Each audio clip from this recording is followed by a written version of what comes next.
This road is a community asset, and you do not have the right to lock it. Take that gate down by Friday, or we tow your equipment and bill you for the removal." That was Diane Pruitt, president of the Stone Hollow Ridge Homeowners Association for 9 years running, standing in my driveway on a Tuesday morning in early March, reading off a clipboard like she was reciting scripture.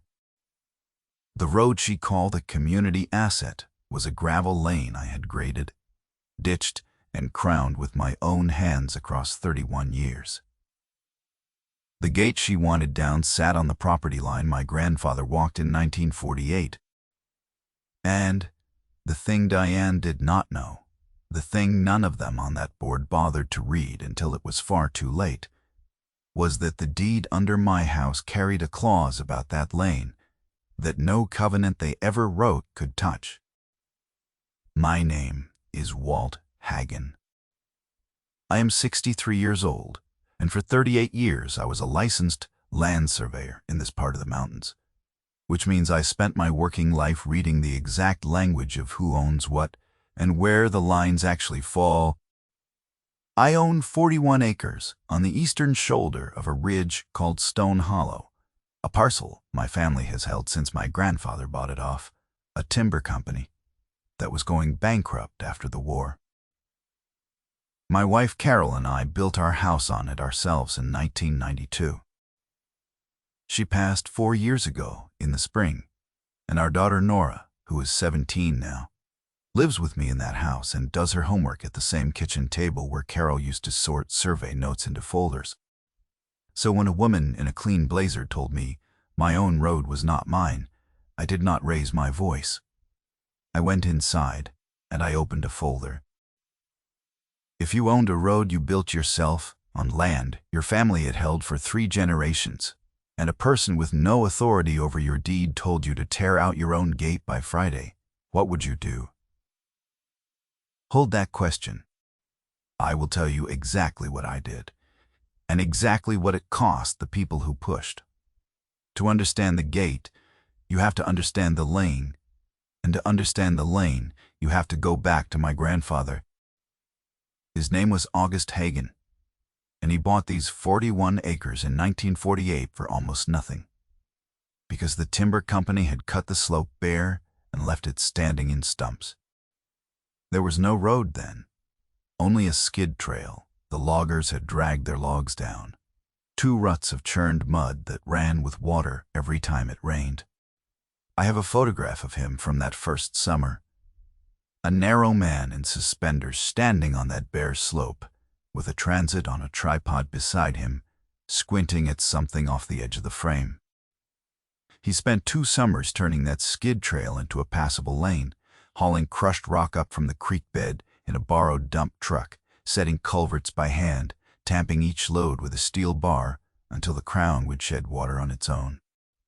My father told me August worked that road until his hands cracked, that he came in some nights too tired to hold the fork, and that he never once talked about it like a chore. He talked about it like he was making something permanent. When he recorded his deed at the county, he did something most men in 1948 would not have thought to do. He had the lane surveyed every bend of it, and described into the deed itself as a private drive, serving only his parcel, with the explicit reservation that it was not dedicated to public use and not subject to any future improvement district or assessment. He paid a surveyor named Elias Frame to walk the line and set the corners. And Frame's monuments are still in the ground where he left them, iron pins capped in concrete that I have stood over with my own instrument more than once. August wrote the reservation that way because a neighbor up the ridge had lost a road to a county dedication a few years before, watched the county widen his drive and run public traffic past his porch and assess him for the privilege, and August was not a man who lost the same way twice. He told my father that a deed is the only argument that keeps making itself after you are dead. I did not understand that sentence as a boy. I understand it now. I did not appreciate any of this until I went into the trade myself. I went to work for a survey outfit out of the county seat at 19, hauling the rod and chain for an old surveyor named Pell, who taught me that the ground always tells the truth if you are willing to crawl through enough brush to ask it. I got my own license at 25, and I spent the next 38 years standing on property lines, settling disputes for other people, finding corners buried under 50 years of leaf litter, reading deeds written in the cramped hand of men who had been dead a century. I learned that nearly every fight between neighbors comes down to the same thing. One of them is sure of where the line is, and neither of them has ever read the document that actually says. Somewhere in my 30s, I pulled my own family's deed for the first time and read August's reservation. And I remember sitting in the county records room with the old book open under the green lamp, the page soft as cloth at the corners, thinking, the old man knew. He had written a wall around that lane in 1948 that would still be standing long after everyone who remembered his voice was gone. I copied the page that day and put it in a folder. And then I went back to other people's lines for 30 more years and almost forgot I had it. Almost. Carol and I built on the high bench of the parcel in 1992, where you can see 3 ridge lines on a clear morning. Blue behind blue behind blue, the way the mountains stack up when the haze burns off. I cut the house pad myself with a rented dozer over the course of a wet October, and I ran the driveway off August's old lane, tying my new gravel into his crown so cleanly you could not tell where one man's work ended and the other's began. Carol mixed the mortar for the chimney by hand because she did not trust the bag mix to cure right at altitude, and she was correct. That chimney has not cracked in 33 years. We raised Nora there. Carol kept every document that ever touched the property in a gray steel filing cabinet in the mudroom. Deeds and tax receipts, and the original survey, and the warranty on the wood stove, all of it labeled in her square engineer's hand. She taught me a habit I had only half practiced at work, which was to write down what happened the day it happened, date it, and file it, because memory is a liar, and paper is not. She used to say it over the kitchen table, with a pen in her hand. Memory is a liar, and paper is not, until it stopped being her saying, and became just a thing the house knew. After she died, I kept the habit going. The cancer took her over one bad winter and into the spring, and for a while I could not open that filing cabinet without smelling her, some trace of her in the paper. I kept dating the pages and filing them anyway. It was a way of keeping her in the house, of doing a thing with my hands that she had taught me on the nights when the quiet got loud. I did not know yet that it would also be the thing that saved the road. Stone Hollow Ridge, the subdivision, did not exist when my grandfather bought his land.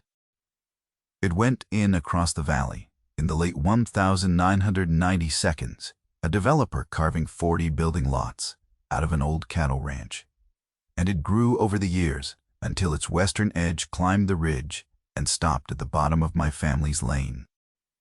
The developer who built it had long since moved on. The man who owned the company now was named Greg Pruitt, and Greg Pruitt's wife was Diane. The first letter came in the fall, 4.5 years ago.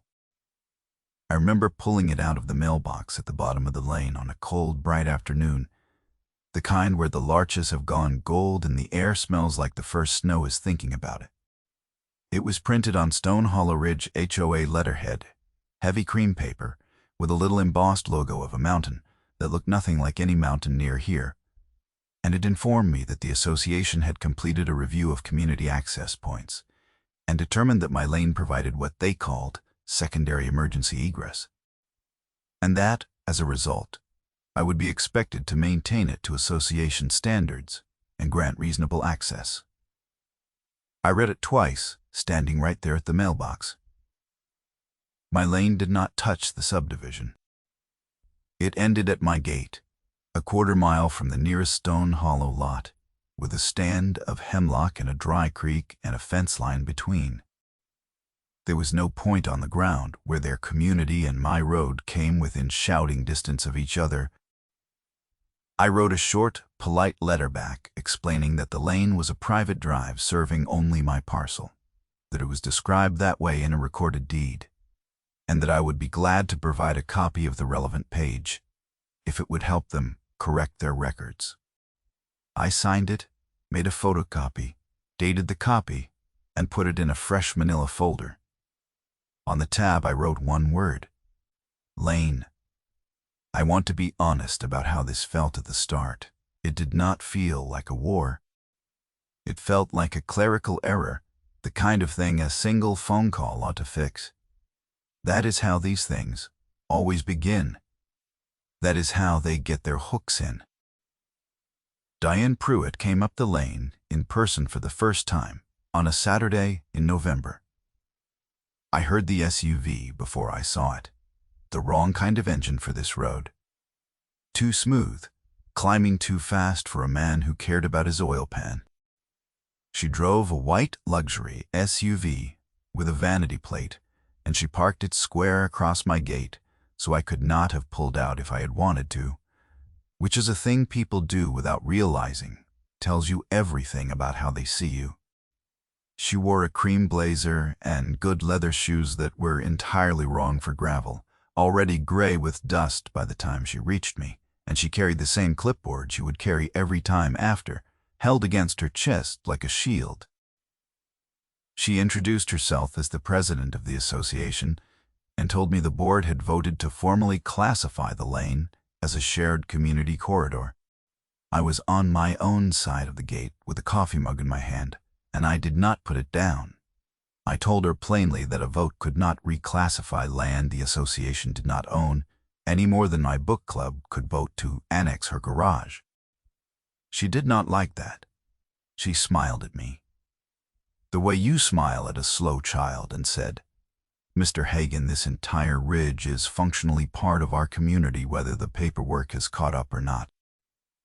We are simply getting the paperwork in order." I asked her if she had read my deed. She said the board's attorney was handling the legal side, and she was not going to get into the weeds with me at my gate. Then she got back in her SUV and backed down my lane too fast, spraying gravel into the ditch I had cut by hand, gravel I would have to rake back up onto the crown before the next rain moved it down to the creek. That night, I wrote it all down at the kitchen table. The date, the time, the plate number, what she wore, what she said, word for word. Functionally part of our community, whether the paperwork is caught up or not. I underlined it twice. Then I wrote a single line under it, the question I could not yet answer. Why does she want this road? Incident 1. The fine started in the new year.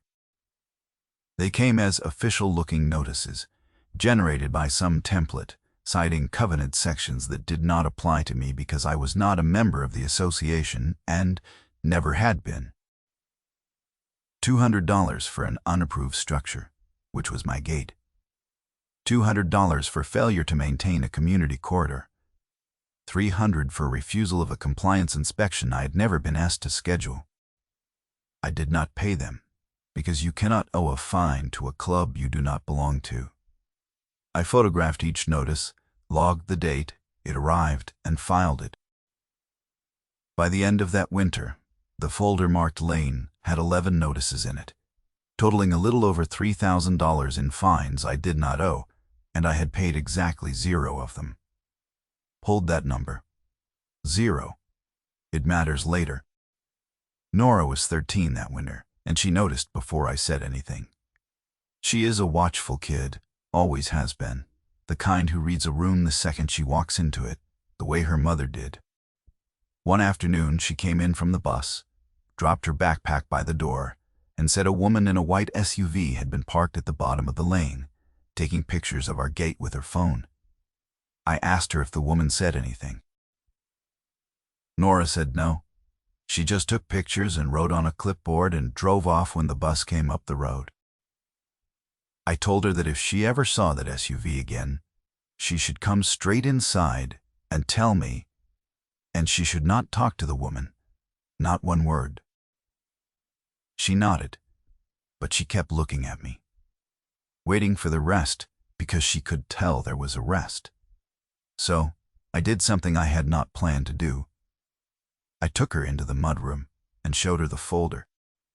I opened it on top of the dryer and showed her how I dated each page, the 11 notices stacked in order, the photocopy of my polite letter, the page where I had written down what Diane said at the gate.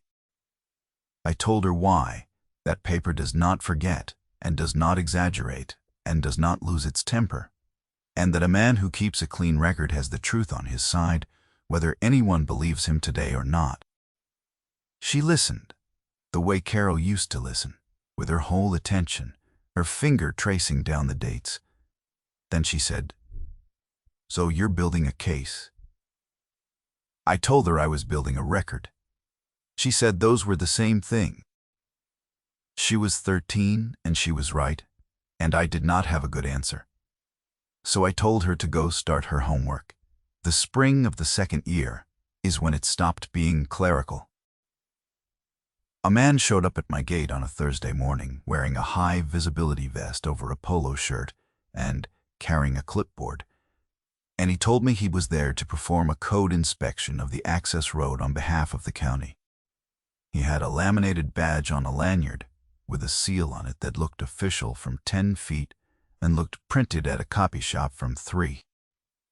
I came down to the gate wiping my hands on a shop rag and asked him, friendly enough, which county office he was with. He gave me a department name. I want to be precise about this because it is the moment the whole thing tipped. He said he was with the County Division of Community Infrastructure Compliance. There is no such division. I know there is no such division because I spent 38 years filing plats and surveys with every real office the county has. The assessor, the surveyor, the planning department, public works. And I have stood at all their counters and known the people behind them by name. I asked him to show me his real county credentials, the actual ones with his name and a real department, and he got flustered and shuffled his clipboard and finally said the association had retained him to document violations of the community standards. I thanked him for being honest. I told him he was standing on private property described in a recorded deed that no association had any standing to inspect it, and I asked him to leave. He left. He did not argue, which told me he had been told what he was and had decided it was not worth his mourning. That night the folder got a new page, and the page got a hard line under it in black ink. A hired man with a fake agency printed on his badge is not a clerical error, and it is not a misunderstanding. It is somebody spending money. That was incident 6, and it was the first one that had the smell of something worse underneath it. The first time I felt the cold certainty that this was not about a road at all. I started to wonder around then why an HOA across a valley cared so much about a quarter-mile of gravel that dead-ended at my gate roads cost money. Fighting a man who builds roads for a living costs more. There was no community benefit to any of it that I could see. No lot that gained a view. No house that gained access. Nothing. A board does not spend money on a hired fake inspector and a lawyer's letters out of pure spite for a road they never drive. So I did what I should have done the first week. I started reading the public record on the other side, the way I would have read it for any client paying me to find out what the neighbor was really up to. Planning Commission minutes are public. Recorded plats are public. Registered agent filings are public. Anyone can walk into that records room and ask, and almost nobody ever does. What I found filed at the county the previous year was a preliminary plat application from a company called Ridgeline Holdings for a 62-unit expansion of Stone Hollow Ridge, climbing the western slope above the existing subdivision, with a proposed second entrance road drawn in clean black line work. I sat down with that drawing and traced the proposed entrance with my finger. And my finger went cold halfway up the page. The proposed road needed an outlet to the state highway because 62 new homes meant the fire marshal would require a second way in and out, and a development cannot exist without one. There was exactly one grade on that whole slope, gentle enough and wide enough for that outlet to work. It ran straight up the path of my grandfather's lane. Not near it, up it. The engineer had drawn their future road directly on top of August's 1948 gravel, as if the lane were already theirs, and the paperwork, as Diane kept saying, simply had not caught up. Then I turned to the registered agent filing for Ridgeline Holdings, and the registered agent listed was a man named Greg Pruitt, Diane's husband. That was the whole thing, right there. In a public file anyone could have pulled for the price of a parking meter. Diane was not enforcing community standards. She was clearing a path for her husband's 62 lots, and my family's lane was the only way the math ever worked.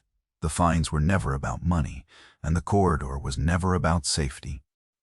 It was all about manufacturing a paper trail that I had abandoned or neglected or mismanaged the road, a record the county might one day be persuaded to read as grounds to treat the lane as available for public dedication, so the road Greg needed could be taken without him ever having to buy it from me. I sat in that records room with the plat under the green lamp in the same building where I had read August's reservation 30 years before. And I understood that the old man had built his wall in 1948 against this exact morning. He could not have known their names. He did not need to. He had simply refused to lose the same way his neighbor lost, and the refusal was still holding. I did not confront her with it. That is not how you win these, and I had learned that much in a career of standing on contested corners between two angry neighbors. I made copies of the plat application and the registered agent filing, dated my copies in the corner the way Carol taught me, and put them in the folder behind the fines. Then I drove down to the sheriff's substation and talked to a deputy I had known for years, a steady, heavy-set man named Owen Brandt, who had grown up 2 valleys over and whose father I had once surveyed a fence line for. I laid it all out on the counter for him. The polite letters, the fines for a club I did not belong to, the SUV parked across my gate, and the fake inspector with the made-up division on his badge. Owen looked through the folders slowly, turning each page, and when he got to the end, he did not tell me what I wanted to hear. He told me the truth, which is better. He said a filed complaint has to be acted on, regardless of whether it has any merit. He said the county was obligated to respond to the association's reports, even knowing they were probably thin, because that is how the system is built, and a deputy does not get to decide which complaints are real before he looks. Then he told me the thing I have repeated to every person who has asked me for advice since. He said the way you beat this is not by yelling, and it is not by getting even. You beat it by building a record so complete and so clean that the first neutral person who finally sits down and reads it has nowhere to go but your side. He told me to document every single contact, save every notice, photograph everything with a date, and keep my temper in my pocket where it could not cost me anything. And he said when I had a clear pattern of harassing incidents, a specific number that no reasonable person could call a coincidence, the county would have solid grounds to act on my behalf instead of theirs. I asked him what the number was. He thought about it and said 12. 12 documented incidents was a campaign, not a dispute. And a campaign was something he could take upstairs. I had 9. He closed the folder, slid it back across the counter, and told me to be patient and keep the gate locked. Patience is a strange thing to ask of a man being fined for his own front gate. But I had spent a career being patient with property lines, that did not move on anyone's schedule but their own. I kept the gate locked. I kept filing. And Diane kept climbing the staircase. The summer of the second year, she came after the one thing I had that resembled a business. I am retired, but I still take the occasional survey job for old clients, friends mostly, who want a fence line settled or a corner found before they put up new wire. Twice that summer, a client called me confused, saying they had gotten a phone call from a woman identifying herself as a community official, warning them that I was operating without proper permits and that any survey work I did for them might not be valid. The first call rattled the client enough that he put the job off. The second call came to a rancher named Hollis Webb, 70 years old, leather-necked, who had known me since I was a teenager carrying the rod and chain for the old surveyor I apprenticed under. Hollis called me up that evening, and I could hear him pacing his kitchen. "Walt," he said, "some woman just called my house and told me you're a fraud, told me your work doesn't hold up. I told her I'd been watching you find corners in this valley since before she knew where the valley was. And then I hung up on her." He was quiet a second, and then he said the thing that ended up mattering more than he knew. "You want me to put that in writing, because I'll swear to it. Time, date, what she said, all of it. You just tell me where to sign." I told him to hold that thought and write down everything he remembered while it was fresh. Then I hung up and wrote it in the folder myself. The date, and what he said, word for word, an old man offering to swear an oath for me over a phone line. Incident 10. By the fall of that year, I had 11 incidents logged in dated order, and Diane Pruitt came up my lane for what would be the last time she ever did it on her own terms. It was a Wednesday, late afternoon, the light going gold and low across the hemlocks the way it does in October. Nora was home, 15 now, and she was the one who saw the white SUV nose up the lane and came and got me at the workbench, calm and fast, exactly the way I had told her to years before. By the time I got down to the gate, Diane was standing on the far side of it with two men I did not recognize, working men in jeans, and one of them had a long pair of bolt cutters hanging from his hand. My lock was a heavy brass one on a chain. I stopped on my side and did not open the gate. She told me, with the gate still between us and the gold light on her magenta blazer, that the association had exhausted its patience, that the corridor was being opened for community safety, and that if I would not remove the gate, they were prepared to remove it themselves right then. I kept my voice level. I asked her if she understood that cutting the lock on a private gate was theft, and that destroying that gate was destruction of property, and that the men she had brought would be the ones standing here when the deputy arrived, not her.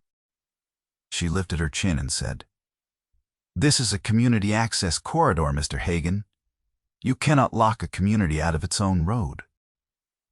There it was again, the third time I had heard her say a version of that exact thing in a third place, and this time she had brought men with tools to make it true. I looked at the man holding the bolt cutters, not at her, and I said evenly that he should think hard about whether Diane Pruitt was going to be standing next to him in court and whether she was going to pay his lawyer. The man looked at the cutters in his hand like he had just noticed they were there. He set them down in the gravel. Diane's face did something complicated. The smile coming apart at the edges. They got in the SUV. I stood at the gate until the sound of the engine was gone, and then I went inside and called Owen Brandt, because hired men arriving with bolt cutters to remove a lawful gate was incident 12, and I had finally hit the number. Here is the part I want you to sit with, because it is the part the whole story turns on. Everything Diane did for 2.5 years was built on one assumption she never checked. She assumed that because my lane was old and gravel and quiet, Its legal status was soft, undefined, available. She never pulled my deed. In 9 years as president, with a husband whose company had the plat sitting in the county file, not one person on that board walked into the records room and read the description August Hagen recorded in 1948. If they had, they would have seen the reservation, and they would have known on day one that there was no path, that the only road that made their 62 lots possible was permanently and explicitly closed to exactly the thing they were trying to do. Here is the part I want you to sit with, because it is the part the whole story turns on. Everything Diane did for 2.5 years was built on one assumption she never checked. She assumed that because my lane was old and gravel and quiet, its legal status was soft, undefined, available for the taking. She never pulled my deed. In 9 years as president, with a husband whose company had the plat sitting in the county file, not one person on that board walked into the records room and read the description August Hagen recorded in 1948. If they had, they would have seen the reservation on the first page, and they would have known on day one that there was no path, that the only road that made their 62 lots possible was permanently and explicitly closed to exactly the thing they were trying to do. They built a 2.5-year campaign, spent real money, hired a man to lie at my gate, and sent bolt cutters up my lane, all of it stacked on top of a single recorded sentence that had already beaten them before any of them were born. The reckoning did not happen at my gate. It happened at the County Planning Commission on a Monday evening in the spring of the 3rd year. In the public hearing on Ridgeline Holdings' expansion plat. I had been notified by mail as an adjacent property owner, which is its own kind of irony, the county telling me a meeting was being held about whether my road belonged to me. I came in a clean pressed shirt with the gray folder under my arm and Nora beside me, 16 by then and quiet, and we sat in the 3rd row of folding chairs in a fluorescent lit county room that smelled like old coffee. Greg Pruitt's engineer stood at the front with a laser pointer and presented the 62-unit plan, slide after slide, and when the proposed second entrance came up on the screen, it ran, as I had known it would for months, straight up the path of my grandfather's lane. Diane sat in the front row, in a magenta blazer, her clipboard in her lap, the picture of a woman who believed the evening was a formality. When the chair opened the floor for public comment, I walked to the small podium with the folder, and I did not make a speech. I have no use for speeches, and the style, profile of my whole life has been to let the document talk. I said my name. I said I owned the parcel that the proposed entrance road crossed.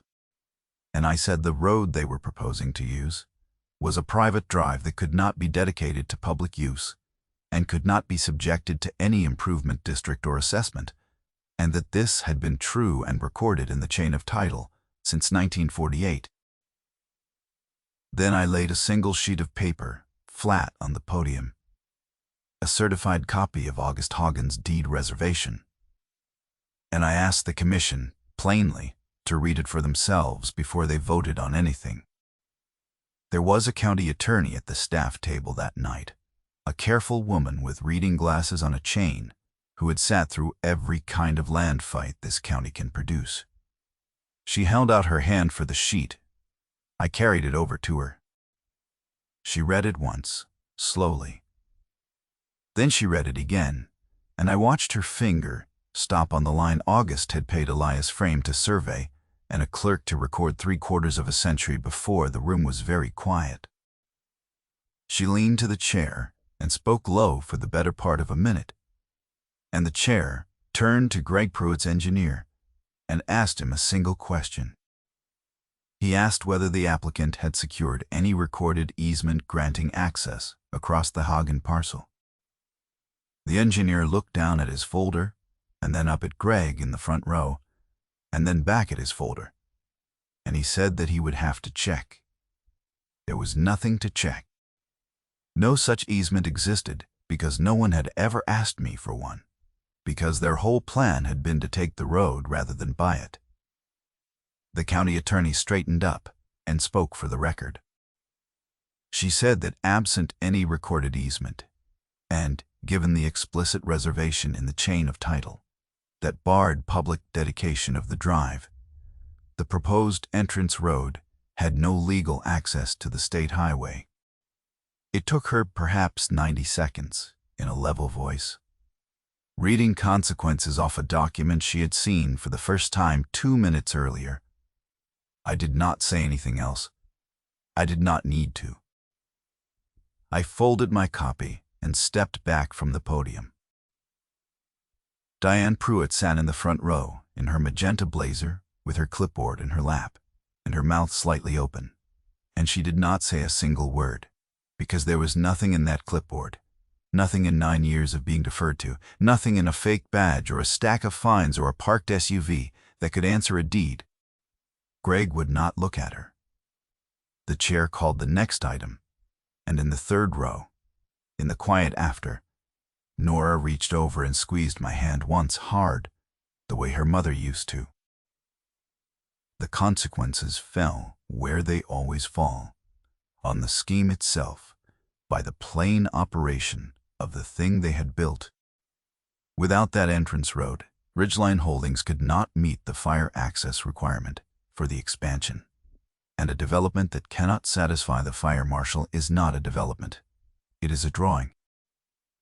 The 62-unit plat died in the file where it had been sitting, and it could not be revived because the only road that ever made it possible was permanently closed by a sentence written in 1948.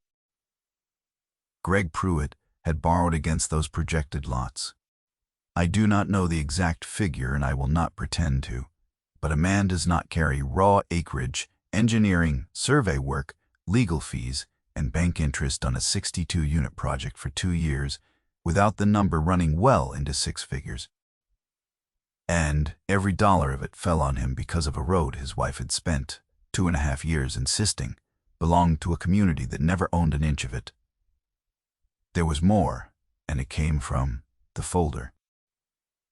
Owen Brandt took the dated record of 12 incidents, the fake inspector with his invented county division, the harassing calls to my clients that Hollis Webb was glad to swear to, and the 2 men who had arrived at my gate with bolt cutters. An association does not enjoy fielding questions about hired men sent to destroy a lawful gate, and a board does not enjoy learning that its president's husband stood to profit from the road she had been calling a community asset. Faced with that exposure, the association did the only sensible thing left to it. Diane Pruitt resigned as president before the next annual meeting. 9 years ended in 1 letter. The fines, all 41 of them, were formally rescinded, and the file closed. Nobody ever cut my lock. Nobody ever came up my lane again with a clipboard. Here are the 2 numbers I want you to hold side by side because they are the whole story. Across 2.5 years, the association issued me 41 separate fines and notices, totaling more than $9,000, and collected exactly 0.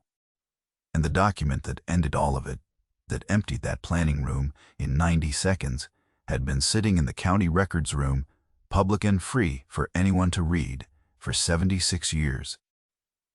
41 fines collected against $0 paid, 76 years of a wall. They never once walked over to look at. The case was won before any of them were born. They just never read the other side. I drove home from that hearing with Nora in the passenger seat. She had watched the whole thing.